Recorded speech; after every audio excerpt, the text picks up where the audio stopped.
In the rap world, we have legends for their music, and then we have legends that, well, let's just say they're a bit different.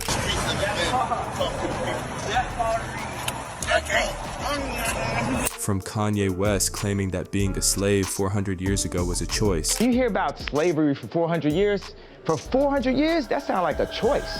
To Soulja Boy saying he made Drake. I made Drake. I taught Drake everything he knows. To NBA YoungBoy's wild moments with his girlfriend. Here's 10 rappers that are freaking psychos. Kanye West. Kanye's volatility isn't a handful of isolated flare-ups. It's a timeline of escalating public episodes that map perfectly onto his rising cultural power. As we all know, his mother always told him he was different, and he took it too literally. Now for the warm-up, let's start with something harmless. In 2009, during the MTV Awards, Taylor Swift won the award for Best Female Video for her song You Belong With Me. As Taylor began her acceptance speech, Kanye West stormed the stage, grabbed the microphone from her, and said, I'm really happy for you. I'm gonna let you finish. But Beyonce had one of the best videos of all time. You can see a shocked reaction of Taylor Swift and Beyonce seated in the audience, followed by Kanye being swiftly escorted off the stage amid boos. Yo, Kanye, shut the f***.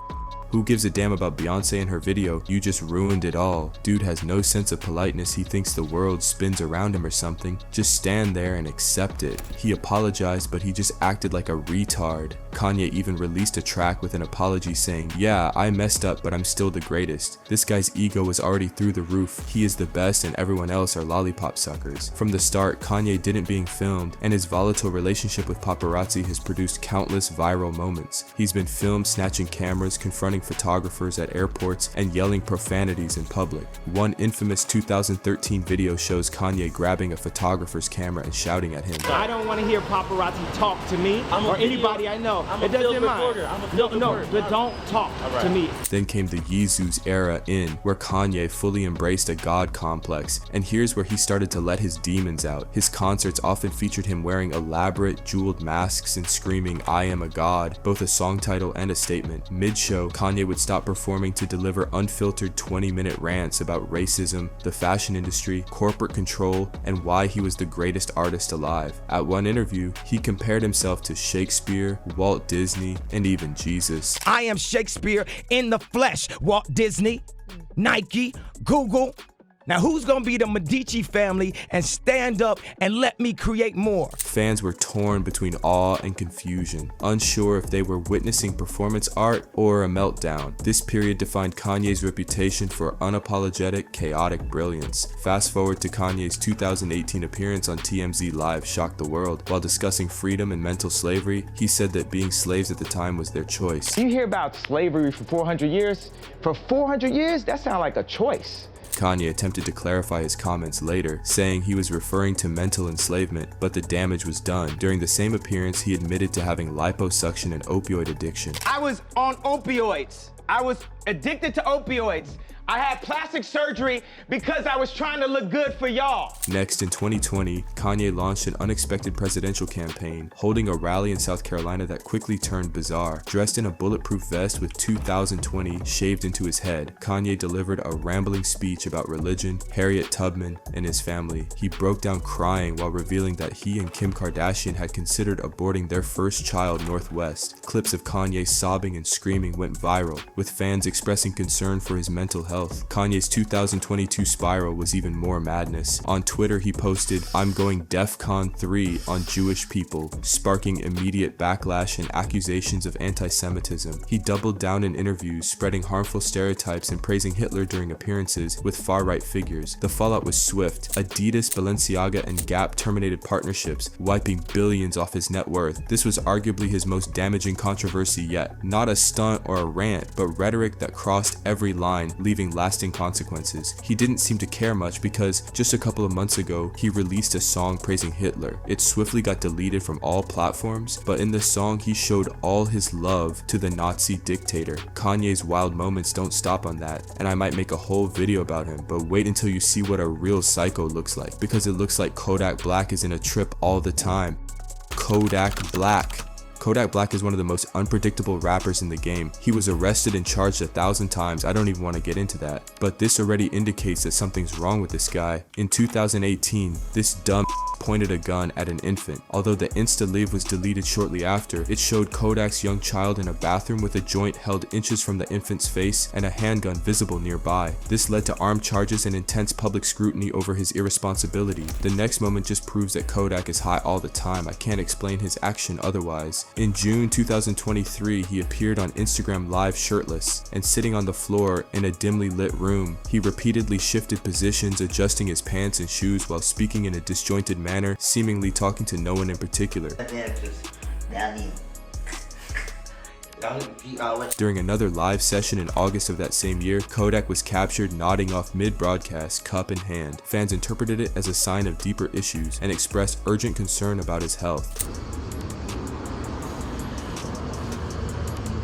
In early August 2023, a viral TikTok showed Kodak Black being rushed into a Broward Health hospital strapped to a stretcher, arm covering his face, as paramedics moved him into the emergency room. Onlookers filmed the scene, prompting captions like prayers for Kodak Black, as fans feared a drug overdose or serious medical crisis. The video triggered widespread concern online. Commenters flooded the TikTok clip with messages like, "That Kodak Black really is disturbing as hell. Hopefully we don't lose another artist and pray he gets help." Many reflected on his erratic behavior in weeks prior and feared the worst. On November 4th, 2024, Kodak Black appeared on Kai Cenat's massive 30-day Mafiathon 2 Twitch stream. During an otherwise casual conversation complete with Kodak sipping from a Stanley Cup and talking about Haitian Creole and FIFA, things took a disturbing turn. Suddenly, Kodak tossed a small pill into the air and nonchalantly caught it in his mouth mid-conversation. Kai, visibly caught off guard, responded, "Was that?" Kodak shrugged and called it a glitch for the Twitch, deepening concerns about his drug use. What was that? That was a glitch for the Twitch. Shortly after, Kodak appeared disoriented, swaying, and struggling to keep focus. Fans watching live commented on his unsteady posture and opacity of thought. Some even feared he was higher than implied. The next day, Kodak attempted to downplay the incident in an Instagram Live. He admitted he took one perk during the show and said Kai Cenat better come to his stream next. If I do that, I gotta tell Kai Cenat gotta come on my stream. He gotta come on my Twitch. Yeah. Then there was a bunch of clips where Kodak was seen just outright drugged, sitting on the street counting dragons in the sky.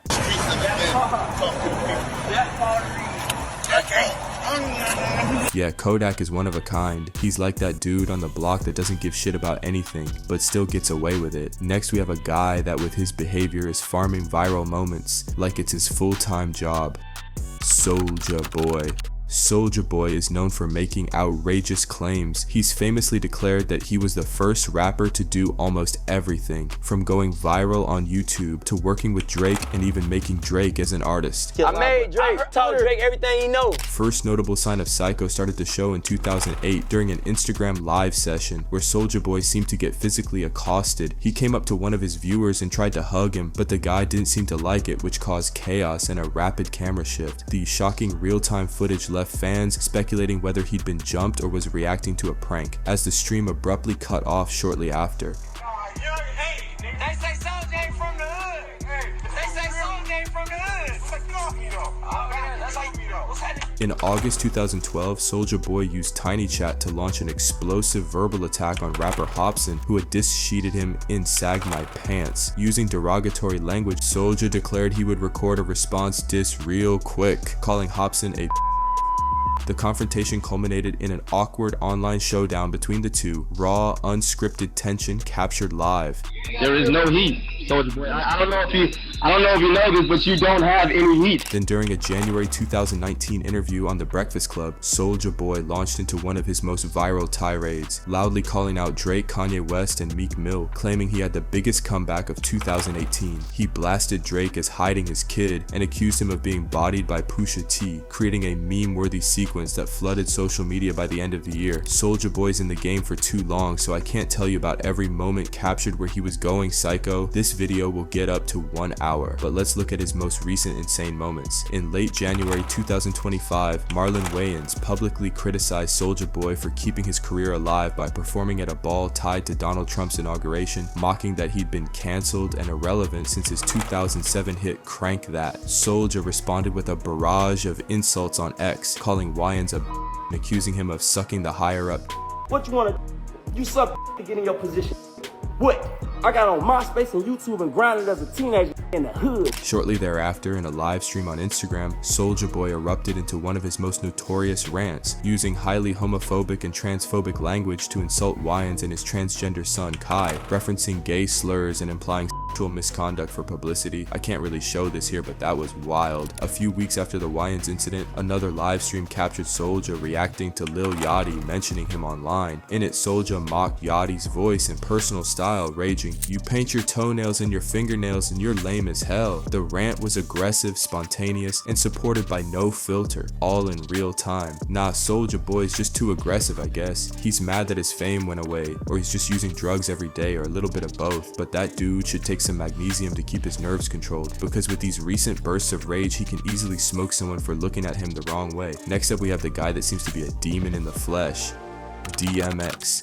If Kanye's chaos feels performative and strategic, DMX's was brutally, tragically human. His problems trace back to his childhood. He grew up in violent, unstable environments, introduced to hard drugs as a kid, and carried that trauma into adulthood with no filter and no armor. In group homes, he frequently got into fights, reportedly once stabbing another child with a pencil. These early incidents laid the groundwork for his lifelong struggle with anger and impulse control. His first moment where he went insane happened during a 2004 Tim Westwood interview where DMX abruptly went off, raging about the music industry with intense, unfiltered emotion, cursing, and visibly agitated. When the reporter pressed further onto his trauma, he lost it. You only alive because of me, You only alive because of me. Then in October 2009, DMX clashed with security at a charity concert in Colorado Springs after arriving nearly 2 hours late. Despite being paid to perform, venue staff denied him access to the stage, sparking an explosive confrontation. DMX shouted, "Arrest me? For what?" As tensions escalated, a physical altercation broke out involving his entourage and security, with footage showing DMX shoved to the ground amid chaos. Fans chanted his name, turning the scene into a wild, crowd-fueled standoff.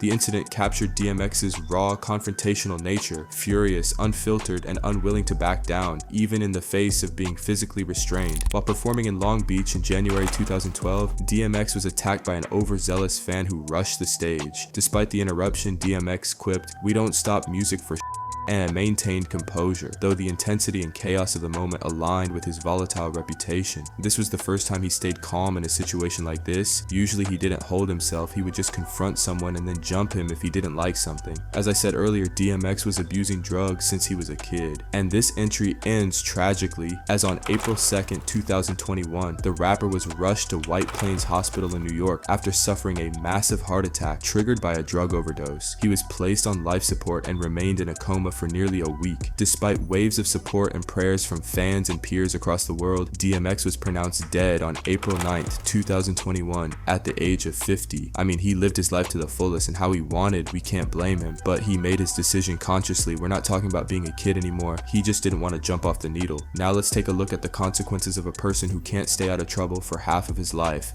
NBA YoungBoy.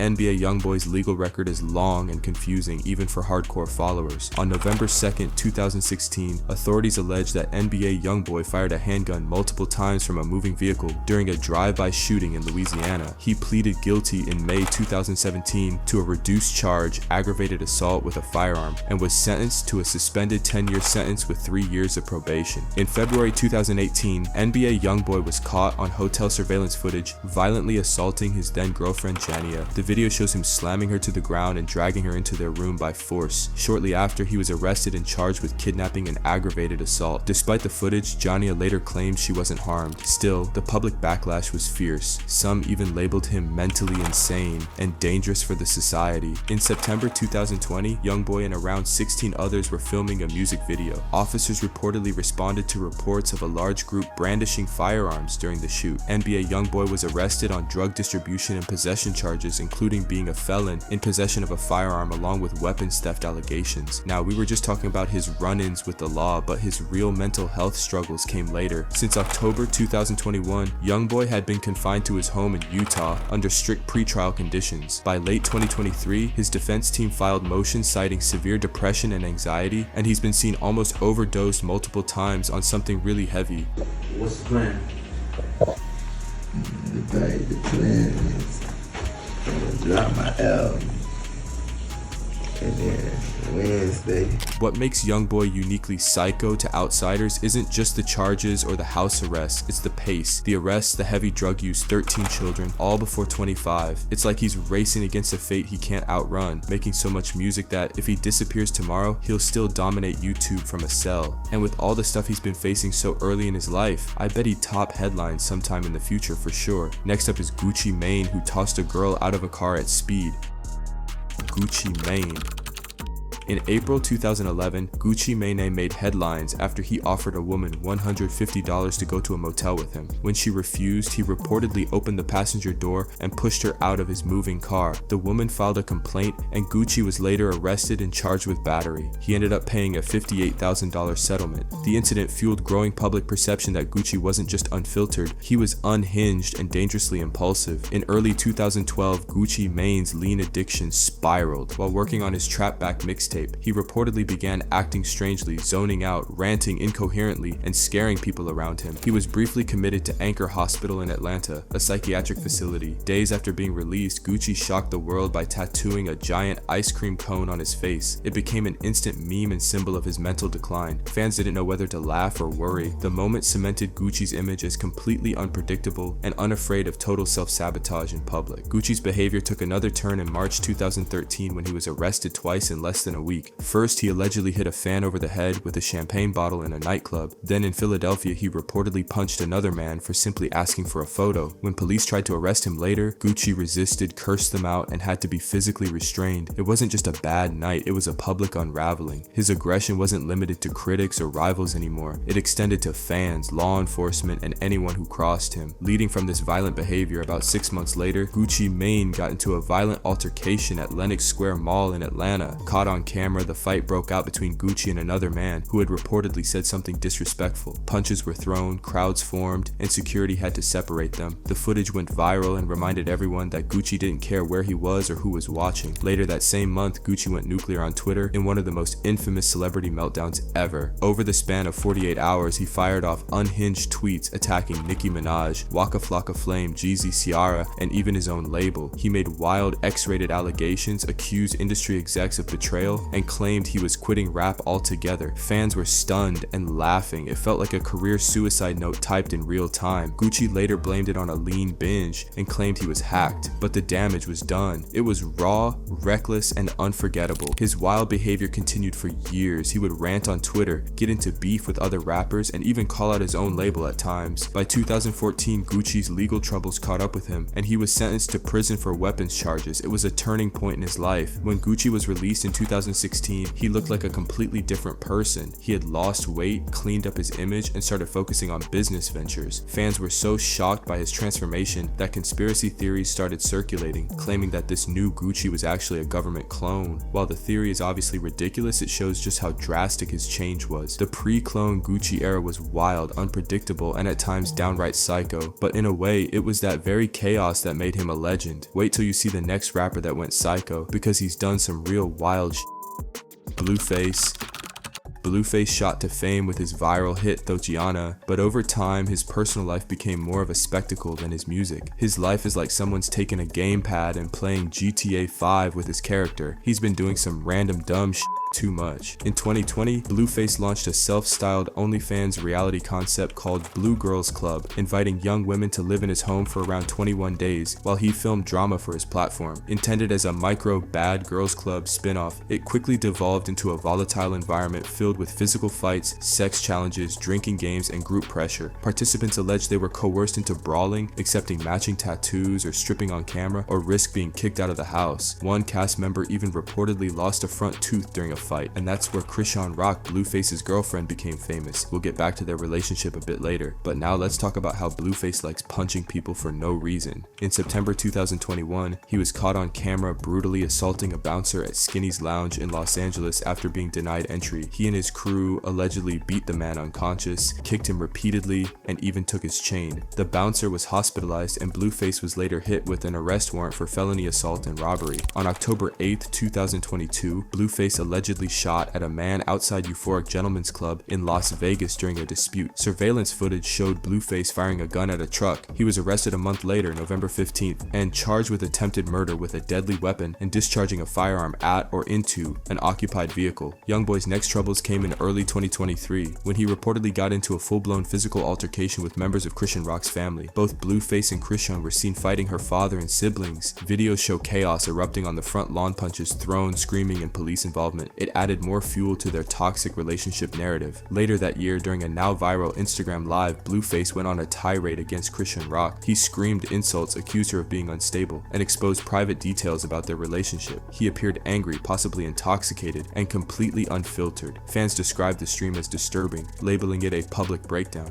She probably seen something. No, she that she seen. Bro. In August 2024, Blueface faced the consequences of his actions after violating the terms of his probation tied to the 2021 assault and 2022 shooting. Blueface was sentenced to 4 years in prison. The court cited his repeated legal violations, failure to comply with court-mandated restrictions, and ongoing public disturbances. He was immediately taken into custody. Recently, he's been involved in violent altercations, including a stabbing incident during a boxing event. His career has shifted from music to reality TV-style drama, making him one of the most unpredictable rappers today. It's crazy how deep this rabbit hole goes. Just when you think you've seen the wildest, there's always another twist waiting in the shadows. These moments weren't just random outbursts, they were glimpses into something bigger, something most people overlook until it's too late. And while some may laugh, others can't help but wonder what's really going on behind the scenes. The surface tells one story, but the silence between the headlines, that's where the real truth hides. Anyway, you already know how this goes. If you've been paying attention, then you know there's more to it than meets the eye. Let me know in the comments. So like, who do you think is the wildest rapper in the industry right now? And who would you want me to make another video about? Thanks for watching this video. If you liked it, hit the like button, click on the cards displayed on your screen to see more awesome videos, and don't miss out on the next releases. See ya.